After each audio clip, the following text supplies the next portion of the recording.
Bayangkan sebuah bangunan sederhana, tanpa ornamen emas, tanpa dinding marmer, hanya susunan batu hitam di tengah gurun. Tapi ia menjadi pusat ibadah miliaran manusia selama ribuan tahun. Apa rahasianya? Mekah, pada masa itu, hanyalah sebuah lembah sunyi tanpa tanaman, tanpa penduduk, dan tanpa sumber daya. Tapi Allah memilih tempat itu untuk memulai sebuah perjalanan agung umat manusia. Disinilah Nabi Ibrahim, atas perintah Allah, meninggalkan istrinya Hajar dan anaknya yang masih bayi, Ismail. Hajar, yang awalnya bingung dan cemas, bertanya, "Apakah ini perintah dari Tuhanmu?" Ibrahim mengangguk. Maka dengan ketegaran seorang ibu beriman, Hajar menerima takdir itu. Ia berlari antara dua bukit, Syafa dan Marwah, mencari air. Sebuah pencarian penuh harap dan kepasrahan. Dari sanalah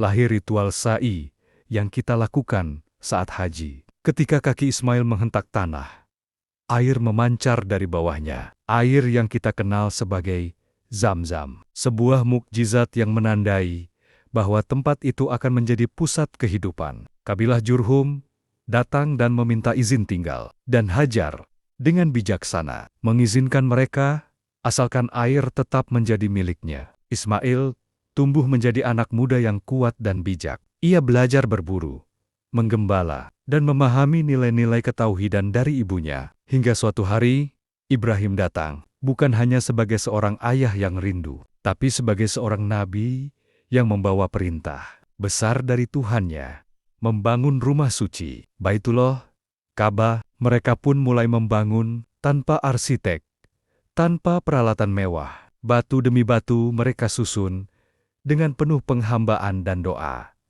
Ya Tuhan kami, terimalah dari kami amalan kami. Sesungguhnya, Engkaulah yang maha mendengar, lagi maha mengetahui. Ka'bah itu bukan sekadar bangunan. Ia adalah monumen tauhid, simbol dari pengabdian, keikhlasan, dan kesetiaan kepada satu Tuhan. Saat pembangunan selesai, Allah memerintahkan Ibrahim untuk menyeru manusia datang ke Ka'bah. Seruan yang tampak mustahil dari sudut pandang manusia.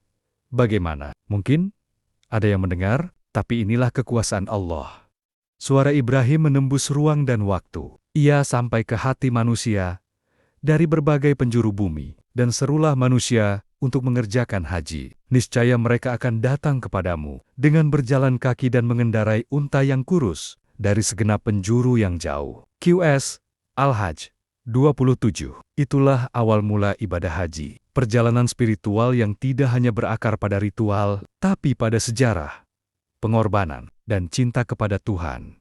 Ka'bah pun menjadi pusat ibadah, dan Mekah mulai dikenal sebagai kota suci. Namun seiring waktu, masyarakat Arab mulai melenceng. Mereka membawa berhala-berhala dari negeri lain dan menaruhnya di sekitar Ka'bah. Awalnya sebagai simbol leluhur, namun perlahan menjadi objek sesembahan. Jumlahnya terus bertambah, hingga mencapai lebih dari 300 patung di dalam dan sekitar Ka'bah. Tradisi ibadah pun mulai menyimpang. Orang tawaf dalam keadaan telanjang karena menganggap pakaian sebagai simbol dosa. Mereka menyembelih hewan untuk berhala, bukan untuk Tuhan.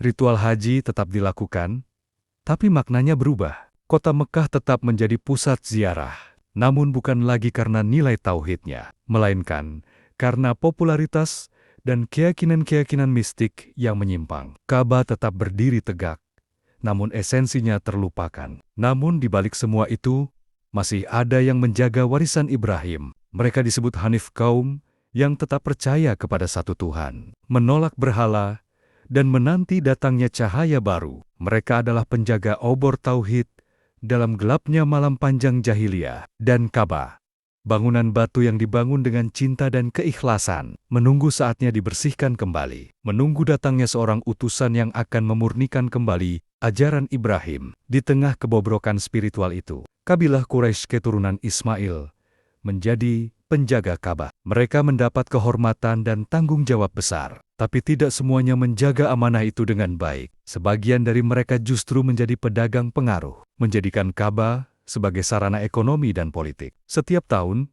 ribuan orang datang ke Mekah.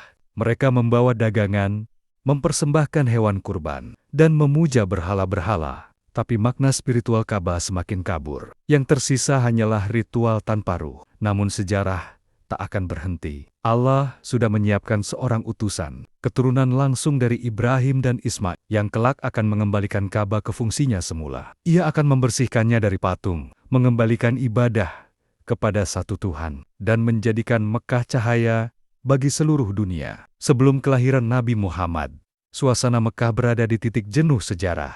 Ka'bah tetap berdiri, namun diliputi kegelapan. Tapi, sebagaimana fajar selalu datang setelah malam, masa kebangkitan akan segera tiba. Inilah kisah Ka'bah pertama. Bukan hanya sejarah batu dan bangunan, tapi kisah iman dan pengorbanan. Dari Nabi Ibrahim yang meninggalkan keluarganya, dari Hajar yang berlari mencari air, dari Ismail yang membantu membangun sebuah bangunan Tuhan sederhana, tanpa ornamen emas, potongan-potongan, tanpa keimanan yang membentuk fondasi batu hitam di tengah gurun. Ketika kita mengelilingi Ka'bah hari ini, ibadah kita tidak hanya berputar di sekeliling selama ribuan tahun. Kita sedang menyusuri sejarah jiwa manusia.